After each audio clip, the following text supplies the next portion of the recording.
स्वागत है आप सभी लोगों का सामान्य विज्ञान के ऐसे महत्वपूर्ण प्रश्नों के सुपरफास्ट रिवीजन के लिए जो अनेकों परीक्षाओं में बार बार पूछे गए हैं। पिछले लेक्चर में हम लोगों ने अपने प्रश्नों को जहां पर छोड़ा था, चलिए आज उसी के आगे स्टार्ट करते हैं। तो देखते हैं आज का अपना पहला प्रश्न। हमारा पहला प्रश्न है, शहद का मुख्य घटक कौन सा होता है? तो शहद का मुख्य घटक होता है फ्रक्टोज। यहाँ पर एक चीज़ आप और ध्यान में रखिएगा कि फलों में कौन सी शर्करा पाई जाती है, तो फलों में भी ये फ्रक्टोज शर्करा पाई जाती है। चलिए आगे बढ़ते हैं। शर्करा को यकृत किसमें बदलता है? तो जो हमारे शरीर में ग्लूकोज होता है, ग्लूकोज को क्या करता है, यकृत मतलब होता है लीवर। लीवर क्या करता है, उसको ग्लाइकोजन में कन्वर्ट कर देता है और अपने पास सुरक्षित रखता है। तो हमारे शरीर में पाए जाने वाला यकृत ग्लूकोज को किस में कन्वर्ट करता है, ग्लाइकोजन में कन्वर्ट करता है और अपने पास सुरक्षित रखता है। चलिए आगे बढ़ते हैं। खाद्य पदार्थों में रंजक के रूप में, यानी कि कलर करने के लिए जो रंजक का इस्तेमाल किया जाता है खाद्य पदार्थों में, उसके लिए हम किसका यूज करते हैं? तो उसके लिए हम लोग कैरोमल का यूज करते हैं। तो कैरोमल का यूज किसके लिए किया जाता है? रंजक के लिए किया जाता है खाद्य पदार्थों में। ठीक है, आगे बढ़ते हैं। जो हमारे खाने वाली चीज़ें होती हैं यानी खाद्य पदार्थ होते हैं, उन्हें खराब होने से बचाने के लिए किसका प्रयोग किया जाता है?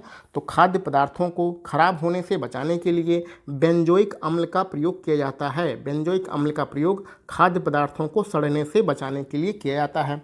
अब फलों के बारे में पढ़ते हैं। फल दो प्रकार के होते हैं, एक होता है सत्य फल और दूसरा होता है असत्य फल। सत्य फल का उत्पादन कहाँ पर होता है? तो ऐसे फल जो केवल अंडाशय से ही उत्पन्न होते हैं उन्हें हम लोग सत्य फल कहते हैं।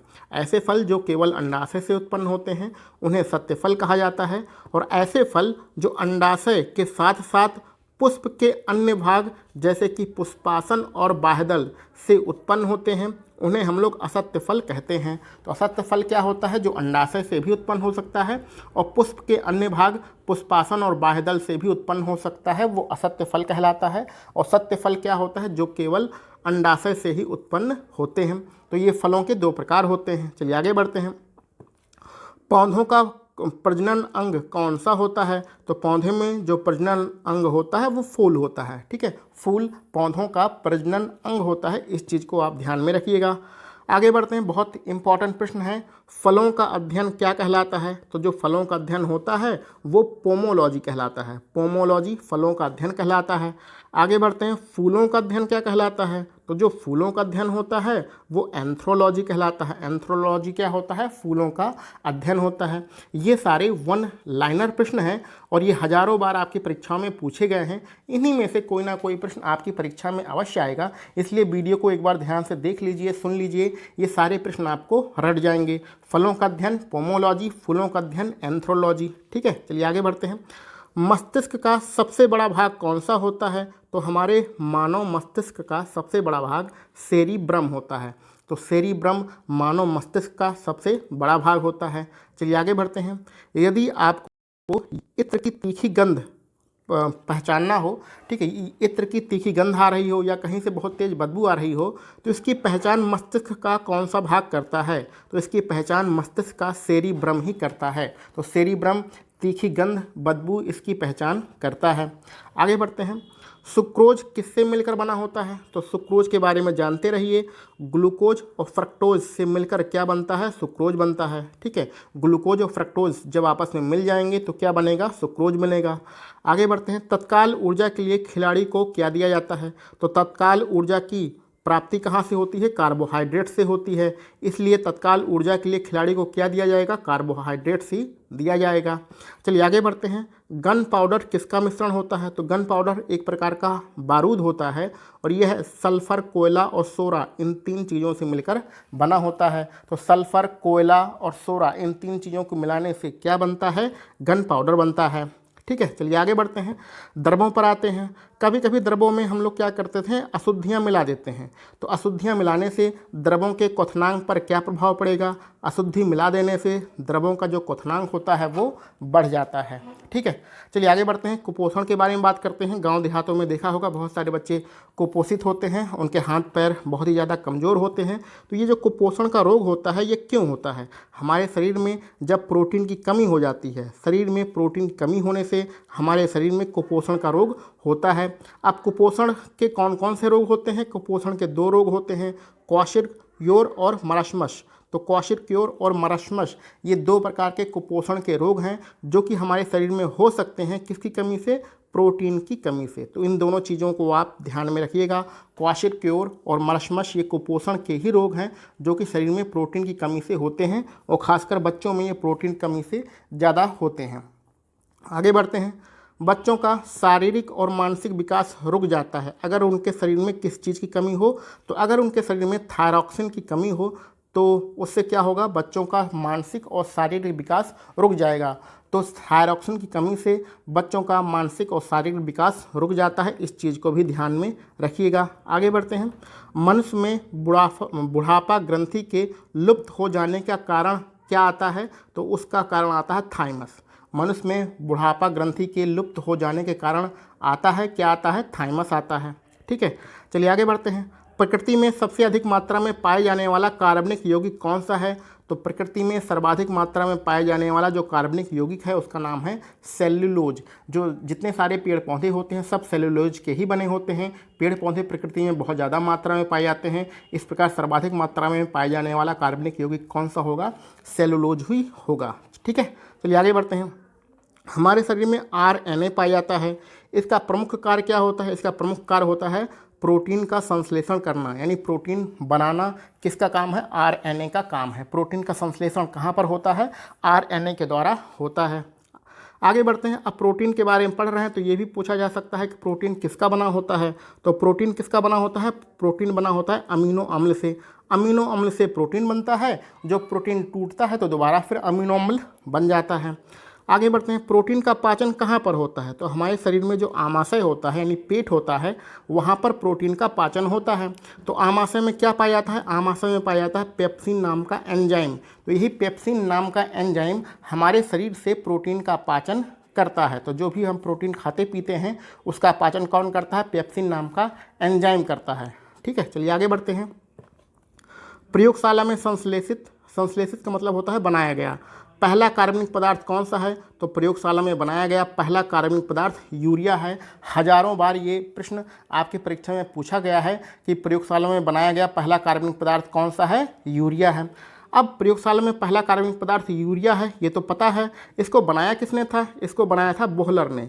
तो बोहलर ने यूरिया को बनाया था सबसे पहले प्रयोगशाला में। इस चीज़ को भी ध्यान में रखिएगा। अब यूरिया बन गई है। यूरिया में क्या होगा? नाइट्रोजन होगा। यूरिया में क्या होगा? नाइट्रोजन होगा। अब आपसे पूछा जाएगा नाइट्रोजन कितने प्रतिशत होगा यूरिया में? तो 46% होगा। तो नाइट्रोजन कितने प्रतिशत होता है यूरिया में? 46% होता है। गांव देहातों में से अगर आप बिलोंग करते हैं गांव से तो यूरिया जो होती है वो खाद के रूप में प्रयोग की जाती है और नाइट्रोजन एक गैस होती है। तो यूरिया यूरिया उर्वरक में नाइट्रोजन को किस रूप में प्रयोग किया जाता है? नाइट्रोजन एक गैस होती है उसको हम लोग डायरेक्ट यूज़ नहीं कर सकते हैं। तो यूरिया जो उर्वरक होता है यानी यूरिया खाद होती है उसमें नाइट्रोजन एमाइड के रूप में प्रयोग किया जाता है। तो एमाइड के रूप में यूरिया में नाइट्रोजन मिली रहती है और उसको जब हम लोग खेतों में डालते हैं तो पेड़ पौधों को नाइट्रोजन की आपूर्ति हो जाती है। तो यूरिया उर्वरक में नाइट्रोजन किस फॉर्मेट में होता है? एमाइड के रूप में उपस्थित होता है। अब यूरिया के बारे में पढ़ रहे हैं तो यूरिया का फार्मूला भी पढ़ लीजिए। फार्मूला क्या होता है? रासायनिक सूत्र क्या होता है? NH2CONH2। तो NH2 आगे पीछे जोड़ दीजिए और बीच में क्या लिख दीजिए? CO। ये हमारा यूरिया का रासायनिक फार्मूला हो जाएगा। इसको आप रट लीजिएगा, अनेकों बार ये परीक्षा में पूछा गया है। चलिए आगे बढ़ते हैं। यूरिया अधिकतम मात्रा कहाँ पर पाई जाती है?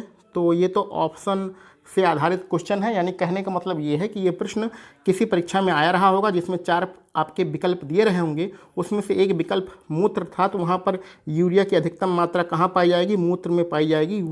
उसके हिसाब से ये आपका प्रश्न सही है। लेकिन आप ऐसे जानते रहिए कि हमारे मानव मूत्र में यूरिया पाई जाती है। आप इस प्रकार से आप उसको समझ सकते हैं। ठीक है, चलिए आगे बढ़ते हैं। शरीर में यूरिया कहाँ पर बनता है? तो शरीर में यूरिया बनता है यकृत से। यकृत क्या करता है? बहुत ही इंपॉर्टेंट अंग होता है हमारे शरीर में यकृत, जिसको हम लोग लीवर करते हैं। हमारे शरीर में अमोनिया गैस पाई जाती है। अमोनिया गैस हानिकारक गैस होती है। तो यकृत क्या करता है? इस अमोनिया गैस को किस में कन्वर्ट कर देता है? यूरिया में कन्वर्ट कर देता है और यूरिया हमारे शरीर से मूत्र के द्वारा बाहर निकल जाती है। ठीक है, यूरिया किससे बनती है? अमोनिया से बनती है और बनाता कौन है? यकृत बनाता है। आगे बढ़ते हैं, दूध का पौष्टिकरण कितने डिग्री सेंटीग्रेड पर होता है? तो दूध का जो पौष्टिकरण होता है वो 62 डिग्री टेम्परेचर पर होता है। 62 डिग्री सेंटीग्रेड पर दूध का पौष्टिकरण होता है, इस चीज़ को आप जानते रहिएगा। दूध का पीएच वैल्यू भी आप रट लीजिए कितना होता है। तो दूध की जो पीएच वैल्यू होती है वो 6.4 होती है। अब 6.4 से आपको समझ में आ जाना चाहिए कि दूध हल्का क्षारीय होता है। ठीक है, ये भी आपसे पूछा जा सकता है कि दूध अम्लीय होता है या क्षारीय होता है। दूध हल्का क्षारीय होता है क्योंकि इसकी पीएच वैल्यू कितनी होती है? 6.4 होती है। आगे बढ़ते हैं, दूध के प्रोटीन को पचाने वाला एंजाइम कौन सा होता है? तो अभी कुछ समय पहले आपने पढ़ा है कि जो हमारे शरीर में प्रोटीन पाया जाता है उसका पाचन कौन करता है? आमाशय में एक एंजाइम होता है जिसका नाम है पेप्सिन। पेप्सिन एंजाइम प्रोटीन का पाचन करता है। लेकिन जो दूध में प्रोटीन पाया जाता है वो स्पेशल प्रोटीन होता है। कौन सा प्रोटीन होता है? केसिन। दूध में कौन सा प्रोटीन पाया जाता है? केसिन प्रोटीन पाया जाता है। इस केसिन का पाचन कहाँ पर होगा? तो आमाशय में ही होगा। किसके द्वारा होगा? रेनिन एंजाइम के द्वारा होगा। तो दूध का जो प्रोटीन होता है केसिन, उसका पाचन रेनिन नाम का एंजाइम करता है। बाकी के सारे जितने भी प्रोटीन होते हैं उनका पाचन पेप्सिन नाम का एंजाइम करता है। कहाँ पर करता है? आपके आमाशय में। ठीक है, चलिए आगे बढ़ते हैं। दूध की शुद्धता कैसे नापी जाती है? तो अगर कोई दूध प्योर है नहीं है, उसमें कितना पानी मिलाया गया है, ये सब नापना हो तो आपको लैक्टोमीटर का प्रयोग करना पड़ेगा। तो लैक्टोमीटर के द्वारा दूध की शुद्धता नापी जाती है। तो आगे बढ़ते हैं, दूध कभी कभी खट्टा हो जाता है। थोड़ी देर के लिए रख दीजिए तो दूध खट्टा हो जाएगा, फट भी जाता है। तो दूध खट्टा क्यों होता है? क्योंकि उसमें जीवाणु पाए जाते हैं। दूध में जीवाणु पाए जाते हैं, इसलिए दूध खट्टा होता है। चलिए आगे बढ़ते हैं। पेनिसिलिन क्या है? पेनिसिलिन के बारे में हर कोई जानता है कि पेनिसिलिन एक एंटीबायोटिक होता है। एंटीबायोटिक का उदाहरण क्या है? पेनिसिलिन है। आगे बढ़ते हैं, अंडे में जो प्रोटीन पाया जाता है वो किस भाग में पाया जाता है?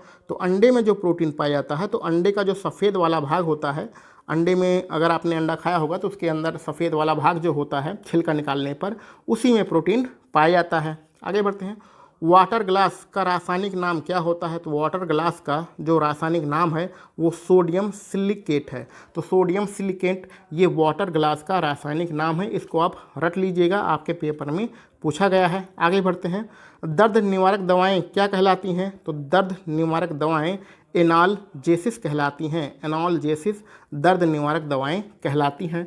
तो आज के लिए हम लोग बस इतने ही प्रश्न रखते हैं। इसके आगे के प्रश्नों को अपने अगले लेक्चर में सॉल्व करेंगे। आप सभी लोगों को वीडियो देखने के लिए बहुत बहुत धन्यवाद।